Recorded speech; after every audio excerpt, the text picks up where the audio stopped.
সবাইকে স্বাগত জানাই যত কথা নবনীতা চৌধুরীর সাথে এই অনুষ্ঠানে।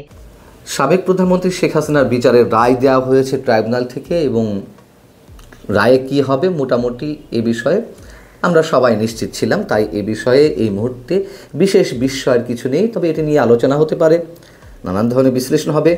কিন্তু এই মুহূর্তে সবচেয়ে বড় যে প্রশ্নটি, সবচেয়ে বড় যে আশঙ্কার বিষয়টি, তা হচ্ছে দেশে একটা গৃহযুদ্ধের জন্য সব পক্ষের প্রস্তুতি চলছে কিনা। সেটি আওয়ামী লীগের পক্ষ থেকে হোক, সরকারের বিশেষ অংশের জায়গা থেকে হোক, অথবা অন্য কোনো রাজনৈতিক দলের পক্ষ থেকে হোক।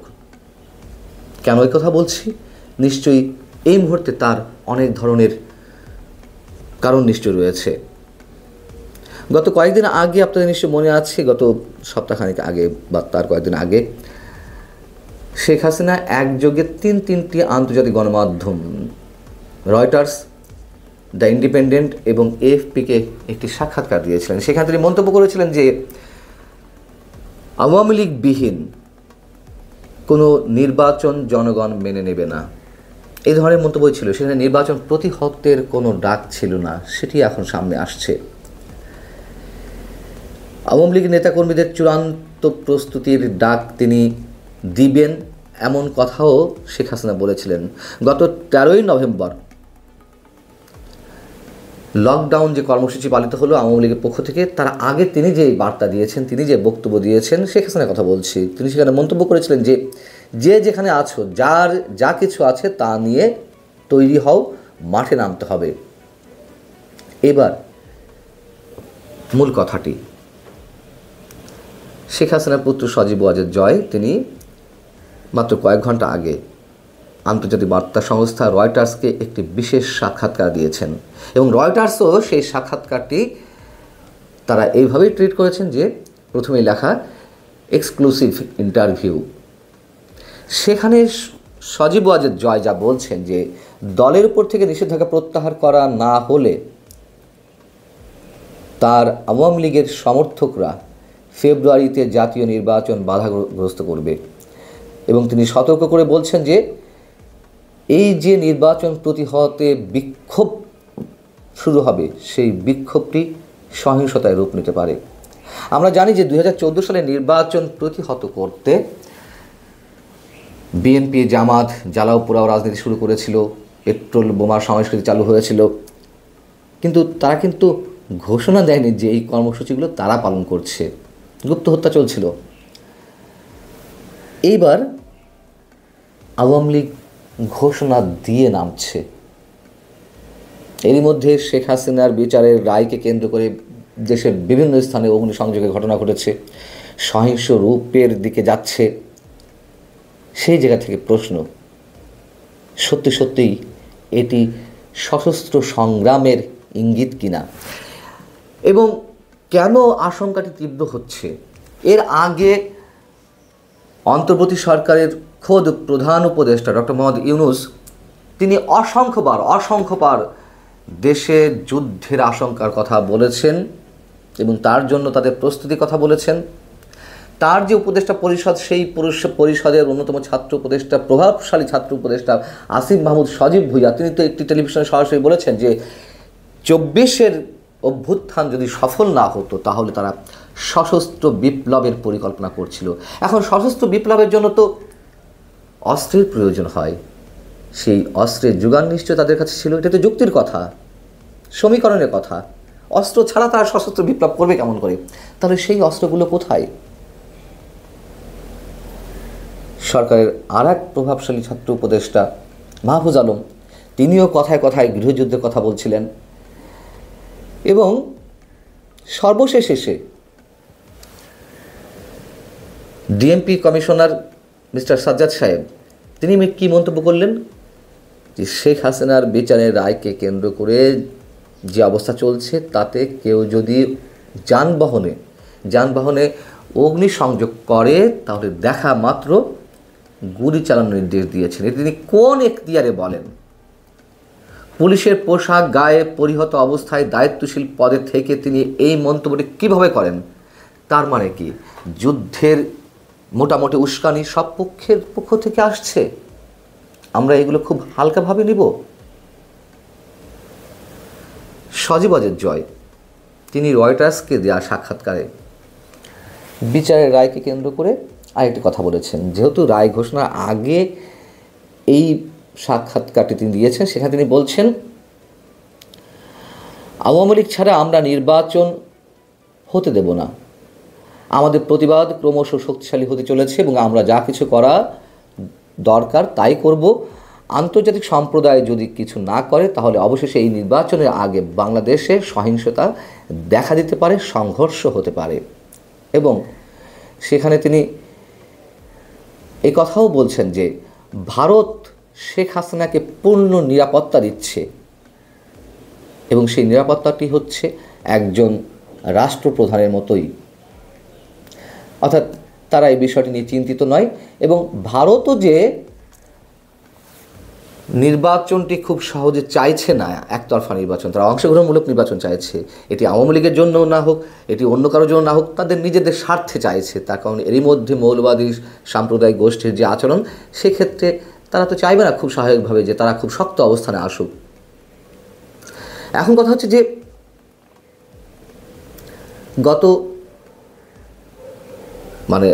7-8 মাস আগে থেকেই আমি একটি কথা বলে আসছিলাম, মাঝখানে যদিও 3 মাস আপনাদের সামনে কোনো ধরনের কোনো কথা বলতে পারিনি, তাই আবারও মনে করিয়ে দিই, নির্বাচন হবে না, না হওয়ার সম্ভাবনাই মোটামুটি 95%। এটি আমার সমীকরণ।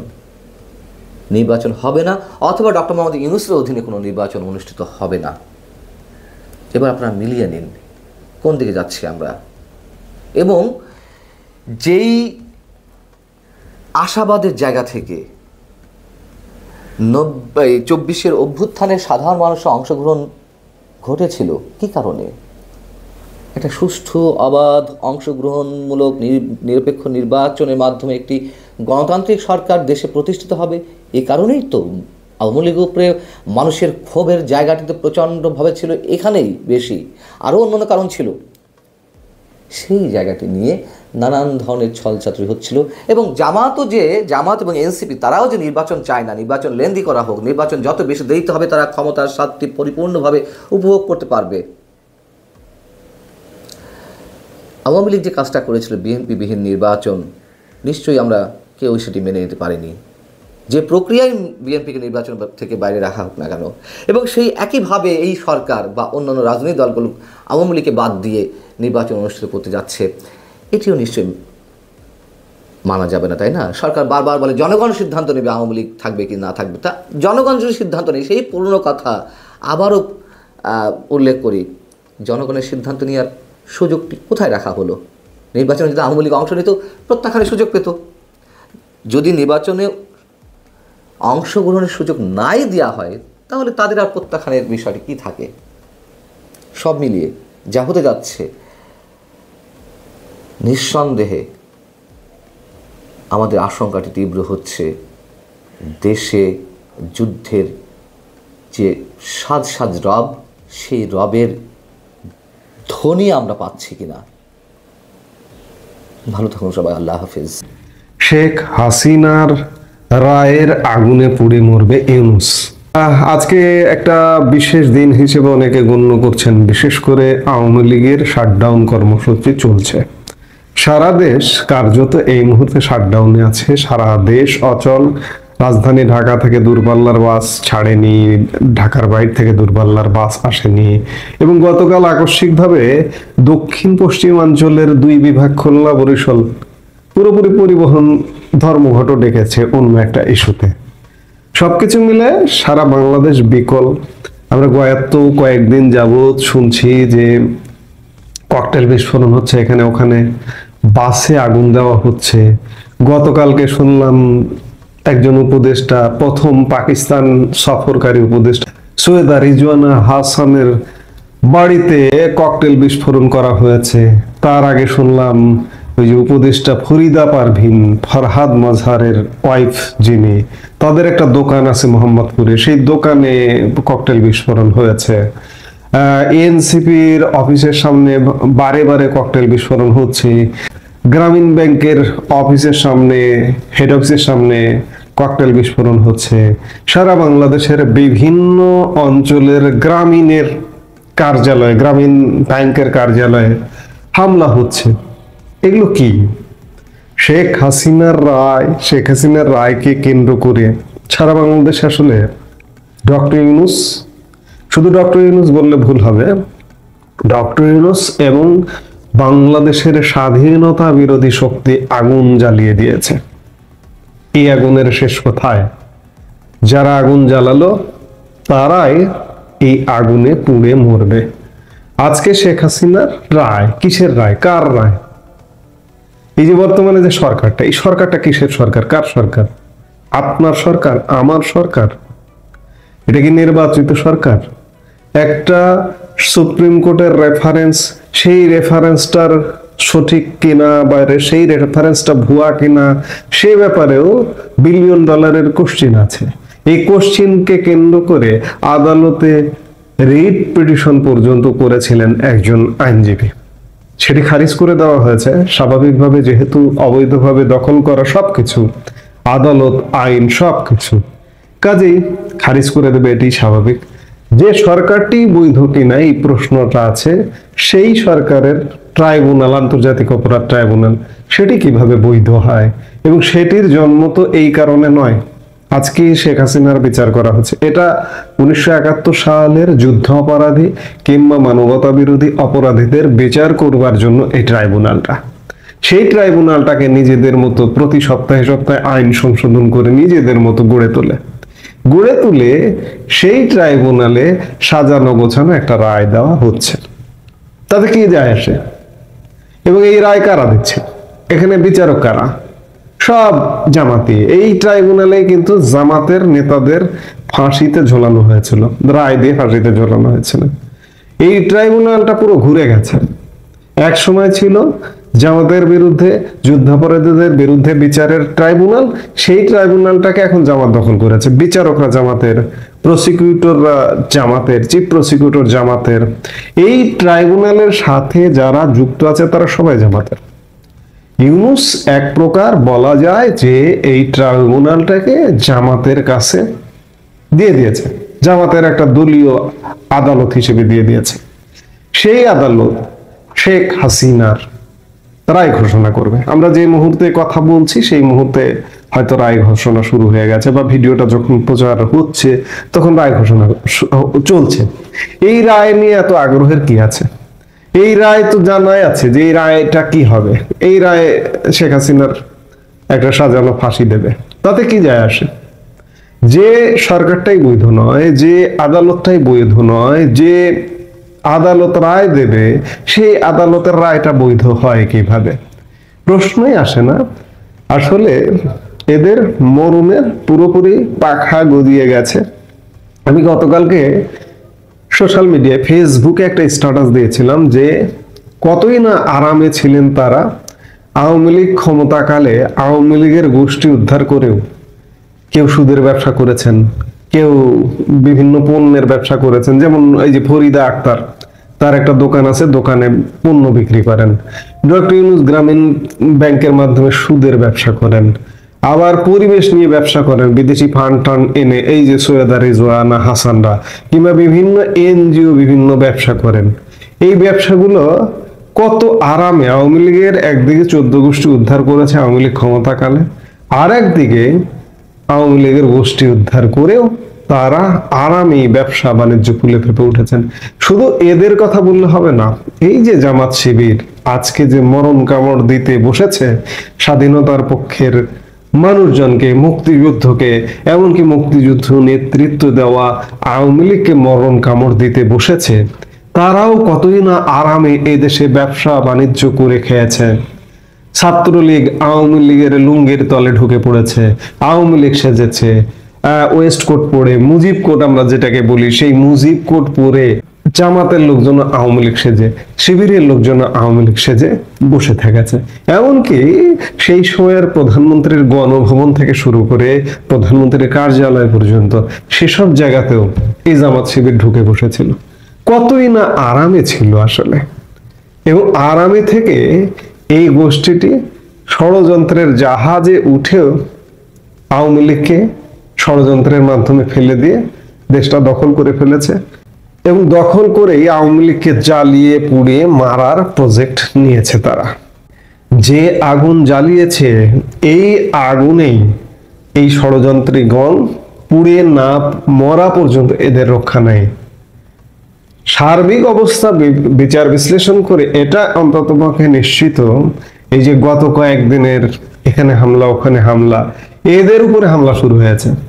এবং এদের উপরে হামলা আসলে কে করছে? এটাকে আওয়ামী লীগ করছে, এটা বলার কোনো কারণ নেই। এই দেশটাকে অস্থির করতে চায় কারা? জঙ্গিরা। অস্থির করে জঙ্গিরা এই মুহূর্তে তো উন্মুক্ত, বাংলাদেশে তো হামলা করছে, তারা ভারতে গিয়ে পর্যন্ত হামলা করছে। দেখুন না কি ঘটে। এই যে এই মুহূর্তে শেখ হাসিনার রায়কে নিয়ে তারা উল্লাস করবে, সেই মুহূর্তেই ভারত না জঙ্গিদের সাহায্য করে ছেড়ে দেয় বাংলাদেশের। কারণ ভারতে ওই যে জঙ্গি হামলা, দিল্লি যে লালকেল্লা জঙ্গি হামলা, সেই হামলায় বাংলাদেশি যোগ অত্যন্ত জোরালো ভাবে পেয়েছে। ভারতীয় গণমাধ্যমে এটা ব্যাপকভাবে আলাপ আলোচনা ইতিমধ্যে হওয়া শুরু হচ্ছে। জাস্ট ভারত অফিসিয়ালি প্রকাশ করা বাকি, বা ভারতীয় গোয়েন্দা সংস্থার রিপোর্টটা ভারত সরকারের হাতে দেওয়াটা বাকি। এই উল্লাসটা হয়তো উল্লাস হবে না, উল্লাসের আগেই ঘটনা ঘটে যাবে, উল্লাস করতে করতে ফুটিয়ে দেবে।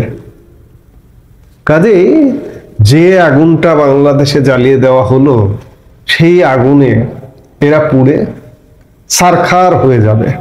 কারণ প্রতিহিংসার রাজনীতি এরা শুরু করেছে। আমি বললাম যে আওয়ামী লীগের 14 গোষ্ঠী উদ্ধার হয়ে গেছে, উদ্ধার করা হয়েছিল, আবার ষড়যন্ত্রে সামিল হয়েছিল। আওয়ামী লীগ আসলে কিচ্ছু বলেনি, তবে আওয়ামী লীগ মনে হয় শিখলো যে কিভাবে দানব হতে হয়, কিভাবে দমন করতে হয়, ব্যবসা বাণিজ্য সব বন্ধ করে দিতে হয়। আওয়ামী লীগের যেমন ব্যবসা বাণিজ্য জীবন জীবিকা বন্ধ করে দিয়েছে, এগুলো কিভাবে বন্ধ করে দিতে হয়। এই যে ষড়যন্ত্রকারী এনজিও ব্যবসায়ীরা, সুদ ব্যবসায়ী, পরিবেশ ব্যবসায়ী, কিংবা এই যে জামাত শিবিরের বিভিন্ন ব্যবসায়ী গ্রুপ, বিভিন্ন প্রতিষ্ঠান, এগুলো যে আওয়ামী লীগের আমলেও কি আরামে চলেছে, আওয়ামী লীগকে মনে হয় শিখিয়ে দিল। কারণ আওয়ামী লীগ আসবেই, আওয়ামী লীগ ফিরবেই। আওয়ামী লীগকে কেউ যদি দাবিয়ে রাখতে চায়, এটা পারবে না আসলে। কদিন আগেও যারা বলছিল যে আওয়ামী লীগ শেষ, আওয়ামী লীগ আসবে না, কিন্তু না, আওয়ামী লীগ আসছে। খুব বড় ধরনের ধেয়ে আসছে, খুব বড় ধরনের সাউন্ড পাওয়া যাচ্ছে। আমি কানে সাউন্ড পাই, আমার কান আছে হয়তো, আমি সাউন্ড পাই। আপনার কান নেই, আপনি সাউন্ড পান না, এটা আপনার ব্যাপার। কাজেই আওয়ামী লীগ আসলে কি পরিণতি হবে? আবার কি লুঙ্গির তলায় এরা ঢুকবে আওয়ামী লীগের, ছাত্রলীগের? আমার মনে হয় না এবার এটা সম্ভব হবে। কারণ এবার এই যে গত 16 মাস যাবত তৃণমূলের সাধারণ মানুষ, নেতা কর্মী যেভাবে ভুগছে, কেউ যদি কোনো এমপি মন্ত্রী বা নেতার তলায় গিয়ে ঢোকে, কোনো জামাত শিবির বা এই জঙ্গিরা বা এই যে ব্যবসায়ীরা যারা দেশটাকে দখল করেছে, তারা যদি ঢুকতে চায়, তাদের মনে হয় তৃণমূলের কর্মীরাই সাইজ করে দেবে।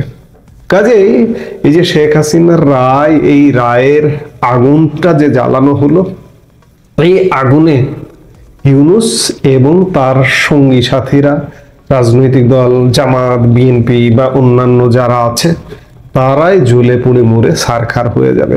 পরিস্থিতি কিন্তু সেদিকেই যাচ্ছে। কাজে আজকে রায়ে কি হলো, এই রায় সাজানো রায় মৃত্যুদণ্ড ঘোষণা করবে, এটা আগে থেকে। যে সময় জামাতের নেতাদের, যুদ্ধাপরাধী নেতাদের বিচার করা হয়েছিল, সেই বিচারের সময় এরা পণ করেছিল যে আমাদের যদি কোনোদিন সুযোগ আসে, আমরাও ফাঁসিতে ঝুলিয়ে দেব। আজকে সেই ফাঁসির ঝোলানোর রায় ঘোষণা করবে। এই রায়ের 1 পয়সা মূল্য নেই। এই মুহূর্তে এ পর্যন্তই। সবাই ভালো থাকুন, সুস্থ থাকুন।